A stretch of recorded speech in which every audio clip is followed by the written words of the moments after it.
E já que o assunto é política, recebemos hoje em nossa bancada, aqui conosco está o ex-prefeito Afonso Macchione Neto, que irá falar com a gente a respeito de seus direitos políticos que estão suspensos. E a Natália vai dar as boas-vindas ao Afonso. Boa noite, Afonso. Seja bem-vindo aqui no nosso Jornal Conecta. É uma honra recebê-lo aqui. Eu que agradeço o convite e me coloco à vossa disposição. Bom, cabe recurso? Como que está essa questão dos seus direitos que estão aí suspensos?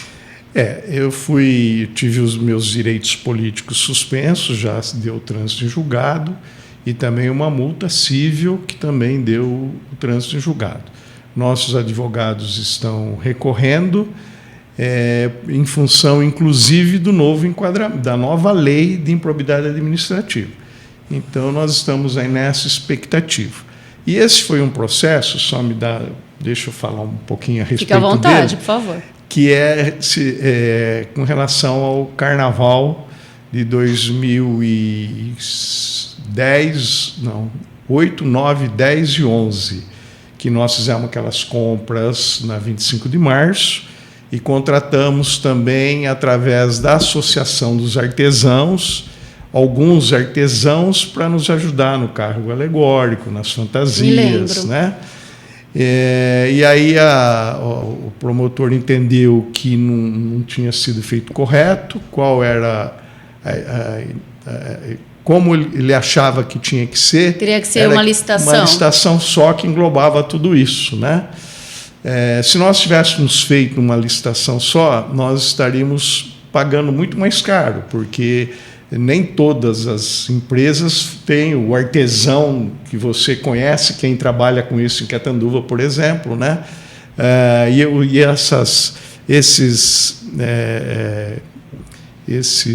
Como é que chama? Esses aviamentos, que nós compramos para fazer fantasia e ornamentar o carro alegórico, também viria com preço maior, porque a pessoa ia comprar, a empresa iria comprar, muito provavelmente, no mesmo lugar que nós fomos, na 25 de março. Né? Na época, o diretor, então, de compras era o Sidmar Porto. Sidmar Porto, que foi lá com a equipe. E a orientação nossa, que nós havíamos, do jurídico, é que nós poderíamos comprar, e hoje até pode. Na época, era até R$8.000 o valor máximo para um produto e uma vez por ano. Então, uma vez por ano, eu podia comprar R$8.000 de botões, mas eu só podia comprar uma vez. Depois, eu teria que fazer uma licitação. Hoje, me parece que 14 ou 17 mil, aumentou esse valor. E foi isso que nós fizemos. Nós fomos comprar os aviamentos, os produtos para fazer as fantasias, e compramos no limite de 8 mil. Da mesma forma, contratamos os artesãos por valor menor que esse, todos com contrato. Então, foi feito tudo muito às claras, né? Mas o promotor não entendeu assim. A gente respeita muito a opinião dele, porque ele realmente deu uma grande contribuição, porque muita coisa se fazia ao longo das administrações de modo inadequado. E nós também entramos no sistema e, eventualmente, alguma coisa aconteceu, como é essa situação mesmo, né? E aí nós perdemos aqui em Catanduva, em primeira instância, a doutora Lígia nos condenou, recorremos. Quando nós fomos recorrer, o nosso advogado era o doutor Armando, que era do PSB, o partido em que eu estava. Então, ele, infelizmente, não sei por que motivo, a gente desconfia, mas não dá para afirmar, ele perdeu o prazo do recurso. E isso matou o processo, porque todas as instâncias que foram recorridas, o pessoal olha primeiro se você entrou no tempo hábil. Caso contrário, Inês é morta. E foi isso que aconteceu. E agora nós estamos recorrendo não do mérito, mas recorrendo dos direitos políticos e recorrendo da multa. Então, vamos aguardar, vamos ver como é que isso vai ser. A multa também é recorrente a isso? Também foi multado por ter feito, segundo o judiciário, uma compra de forma fugindo do regramento. E essa suspensão dos seus direitos políticos estão cassados até que ano? Então, Marco, eu não sei te dizer, mas a pena que havia sido solicitado pelo promotor seria de 5 anos. Agora, eu não sei se isso conta da época ou se conta agora do trânsito julgado. Eu acredito que seja da agora. Porque se for da época, já passou. Já né? foi expirado, mas eu acho que é de agora, sim. E aí, se essa decisão aí vier e tirar os seus direitos, né, políticos, ano que vem, como que vai ficar a situação? Catanduva quer saber. Vou fazer a pergunta aqui, Marcão, de milhões. Afonso Macchione vai ser candidato ano que vem? Já pensou nisso, nessa hipótese? Cá entre nós, pelo fato dele estar recorrendo, eu acho que sinaliza uma pretensão, uma vontade de disputar as eleições. Não, eu estou só recorrendo, Marco, separando as coisas, porque eu me sinto condenado sem ter cometido crime, entendeu? Então eu preciso limpar essa mácula. Sim. Eu não quero levar isso para frente. Eu quero ser um cidadão com todos os meus direitos, porque eu não cometi um delito. Não teve superfaturamento, não teve enriquecimento ilícito, não teve nada que viesse a me condenar, né, como uma pessoa improba. Então isso não aconteceu. E como houve também uma readequação da lei, então nós estamos buscando isso. Agora, com relação a sair candidato, eu confesso que eu tenho sido muito assediado pelos principais partidos a nível estadual, né? Os diretórios estaduais têm feito contato, Afonso, mas tem que sair, que não tem Hoje pesquisa. Você está sem partido. Eu estou sem partido. Se nós fizermos pesquisa e teu nome é viável, mas eu não estou nem um pouco entusiasmado, sinceramente. Não estou nem um pouco entusiasmado. Mas é cedo. Eu sei, mas tudo que aconteceu comigo, principalmente nesse último mandato, foi muito Perdeu dolorido. A vontade. Poxa, eu não cometi nada que pudesse. Me tiraram por uma questão de relacionamento. A Câmara achou que eu não estava me relacionando bem com eles e acharam por bem me tirar. E aí, qual foi o gancho? O gancho foi o transporte coletivo, né? Mas eu não ia deixar as pessoas a pé em pleno 15 de dezembro com o comércio. E até para esclarecer quem está assistindo, Afonso, e essa cassação pela Câmara de Vereadores, ela também o impede de participar da vida política? Não, essa não impede. Quando nós recorremos, né, o juiz disse mais ou menos o seguinte, que o processo é um processo político e foi conduzido regularmente pela Câmara. Então, ele não teria como recompor essa situação, porque foi uma decisão política, não é uma decisão administrativa por algum outro motivo, né? Então, essa não tem impedido. E hoje você está, inclusive, impedido de votar. Na última eleição, eu estava impedido de votar. Aí eu comentei isso com o nosso advogado, e ele falou, não, mas não deu trânsito em julgado, então ainda você pode votar. E aí, meados de dezembro, já tinha passado a eleição, ele conseguiu restabelecer essa situação. Depois, o processo foi concluído e aí eu fiquei impedido. Bom, acho que a gente também não poderia fugir um pouco do assunto. Você, como prefeito, como já foi prefeito aqui por 2 mandatos, né? Queria que você fizesse uma avaliação de como que você enxerga aí Câmara hoje e Legislativo e Executivo. Até, Natália, emendando, né? Porque você viveu também essa queda de braço com Legislativo e Executivo. E hoje, a gente vê que hoje como espectador e com a experiência que você adquiriu nos mandatos que você teve como prefeito, como você acompanha essa briga, inclusive com uma SEI criada. Até mesmo porque... em andamento, inclusive. Até mesmo porque a gente, no ano passado, até no ano passado, estava bem tranquilo, ainda estava a lua de mel, então a gente achava que ia ter, não ia ter essa briga que já se formou novamente, né? Eu acho que ainda tem a lua de mel. Acontece que as pessoas que se sentem prejudicadas com relação à aquisição dos lotes correram atrás dos vereadores. E os vereadores, um grupo deles, pelo menos, ou todos, porque parece que foi aprovado por unanimidade a SEI, sentem-se pressionados para dar uma solução. Então, eles estão buscando isso. Mas a forma como tudo vinha caminhando, eu tenho acompanhado muito à distância, principalmente ouvindo aqui o vosso jornal. Obrigado. Né? Eu sou um ouvinte assíduo, que é um horário até que me favorece, né? Então, tudo que tinha vindo até agora foi lua de mel, né? Estava tudo muito bem. Agora, algumas rusgas aconteceram. E, no meu caso, à época, uma das coisas, iniciou-se um desconforto porque eu não concordava com o refis, porque eu achava que o refis não podia ser feito da forma como foi proposto. Aí nós recorremos por um ADIM, acabamos perdendo, enfim, que eu ainda não concordo até hoje. Eu acho que um cidadão que tiver acesso aos 100 maiores devedores do município vão ver que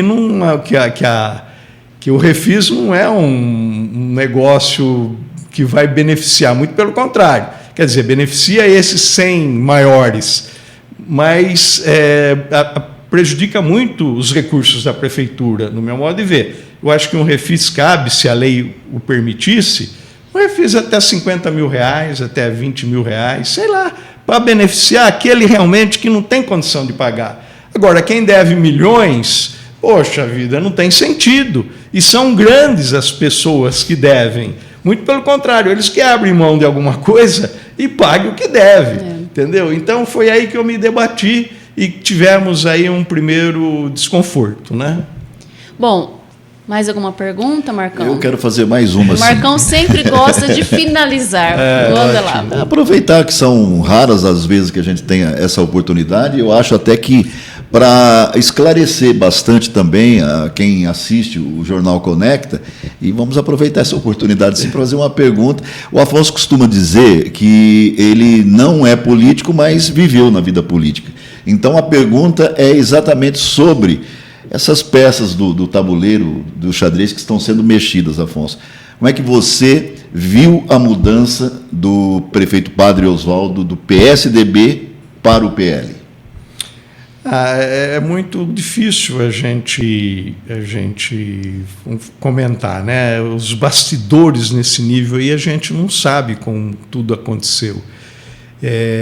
O que a gente sente é que o presidente estadual do PSDB, não sei se ainda continua, foi o pivô dessa mudança. Então, até me parece Marcos Vignoli.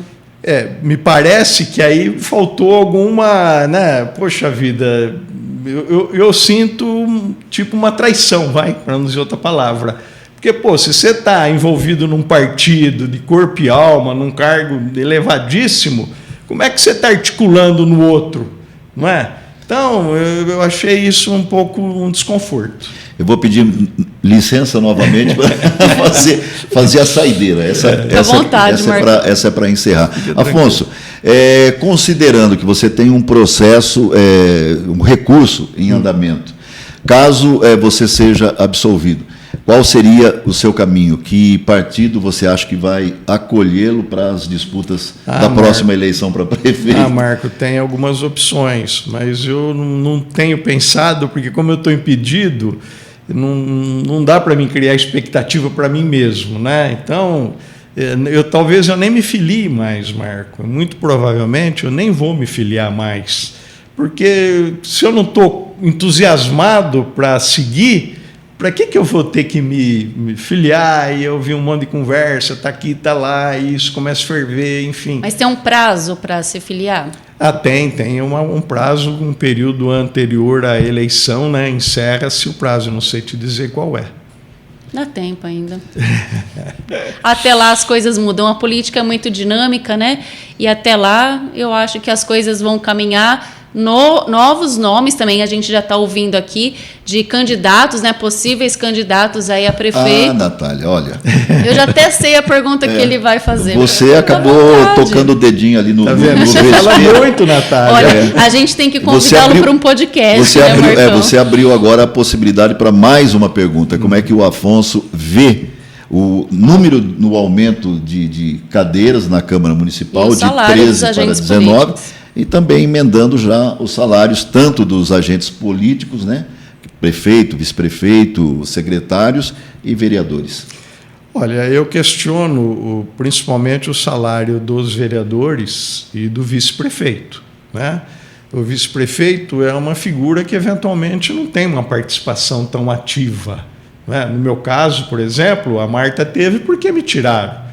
Mas nos anos anteriores, Simval, Roberto, não tinha necessidade de estar lá tão presente, né? Aumento de 175%. Né? Então eu acho que não seria o caso. Dos vereadores, Marco, eu acho que a gente presta tantos serviços em clube de serviços, em ACE, em Sim Comércio, e que vai lá e você trabalha. Em maçonarias, vai toda semana, né? Então, tudo bem, tem que ter uma ajuda de custo, eu acho, né, para o vereador. Mas não vejo que teria que ser um salário desse vulto, mesmo porque a prefeitura não tem condições de arcar com valor. Você fala, não, mas é constitucional o montante que tem que se passar para a Câmara. É inconstitucional, mas também pode ser devolvido para que os munícipes tenham um benefício. Por exemplo, o Ari gastou 4 milhões a mais que o Luiz Pereira. E ninguém falou nada. E os vereadores que estavam lá não sabiam que estava tendo algum gasto exorbitante de 4 milhões de reais. Gente, é 4 milhões de reais na administração do vereador Ari. E os vereadores que estavam lá se calaram, não é? O Pereira devolveu 5 milhões. Foi a partir do Pereira, né, que começou a devolver. O Pereira devolveu, o Gleison devolveu. O Ari acho que devolveu 1 milhão. Bem né? pouco, né? E os outros 4, que é a diferença para o Pereira, ninguém sabe, né? Quer dizer, se fizesse um levantamento aí, e eu não vejo ninguém mexendo nisso, e aí eu questiono os vereadores da época. Se calaram sabendo, ou não estavam percebendo um gasto desse tamanho, né? Pereira devolveu 5. Aí depois eu não sei, o Gleison parece que devolveu um valor também significativo. Então, esse recurso volta em benefício da população. Não é porque a Câmara tem direito constitucional de 14, 15 milhões que ela tem que gastar. Calma, não é assim. Eu não concordo com isso. Eu acho um absurdo. Eu acho um crime. Tudo bem que os vereadores têm que ter um salário, que também tem uma responsabilidade grande. Não é? Uma campanha é cara. Mas, também quem não tem bala na agulha não se estabeleça, Se você não tem condição de fazer sua própria campanha, o que você quer? Você não tem representatividade, porque você não tendo dinheiro, mas tendo representatividade, você se elege. Bom, Natália, você pode encerrar, porque vai que surge mais uma pergunta. A gente precisa trazê-lo para um podcast, né, Marcão? Sem Aí dúvida. Assunto não faltará. Afonso, eu gostaria de agradecê-lo pela sua presença aqui no jornal, né, pelos esclarecimentos. Acho que Catanduva gostaria muito, né, de saber um pouquinho sobre a sua opinião, e está aqui, trouxemos ele. Muito obrigada, viu? E seja sempre bem-vindo. Eu que agradeço. Me coloco sempre à disposição. Muito obrigado.